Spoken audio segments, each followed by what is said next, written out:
Hello everyone, sanibonani, dumelang, absheni, molweni, thobela,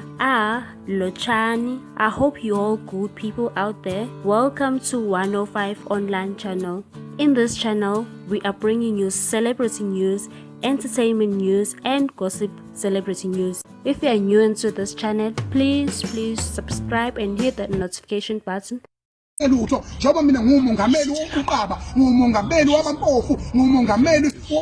wabangenamandla ngumongameli wamabhinga ngumongameli wezishabasheki zalelizwe ezoyithatha zilifake ezandleni zabantu abafanele ma-Afrika ngithi hlalani ekhaya nihloniphe umthetho kahulumeni kodwa bese niziqiniseko sokuthi niyayiguqula yonke lento bakwethu silambile ngapheka kokulamba siyabulawa ngapheka kokubulawa siyahlukunyezwa ngobaba wethu ukuthi akawubhadle ejele ngithi ma-Afrika into ezokwenzeka kulelizwe ngiyayisaba uma ngabe umongameli wethu engakhishwa ejele zingaphelile izinsuku ezintathu kusukela manje mina ngithi Cyril Ramaphosa Jaji Uzondo noma ngabe ninamalini msuza kithi ngithi mina njengamanje lemhlanganeli lebambe ngaphena ngaphansi kwama-econ isikhathi sawo siphelile manje ngisho ningathumela abantu mina abangibulala manje angesabi angikwesabi ukufa iqiniso emhlabeni ngasilo seliphelile 27 years of democracy ninikeze isikhathi njengamanje khiphani ubaba ejele zingaphelele insuku ezintathu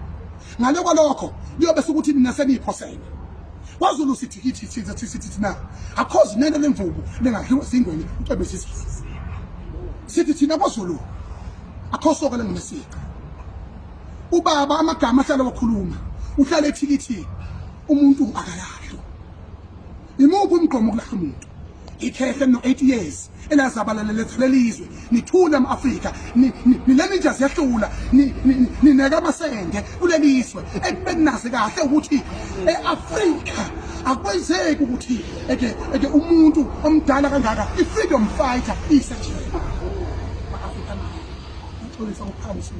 amzenzi ngizwa ubuhlungu ma-Afrika silolo ukuthi phuma baba uthejele nombolo 1 nombolo 2 sithi sifuna inkululeko yezomnotho kulelizwe kulungiswe i-constitution of this country le constitution of democracy iphoqe labo ngcewankulu iphoqe labelungu laba basidelelayo ukuthi iphoqe with immediate effect ukuthi angithi uyasho with immediate effect bawuvala utshwala siyakhala nomhlaba immediate effect awushintshe i-constitution loyo ukuthi uvumela abantu abamnyama babe nomnotho wabo ezandleni zabo angane nina nithi ezweni lethu thina siveza certificate yokuthi sibamnyama ngempela ihlazo ihlazo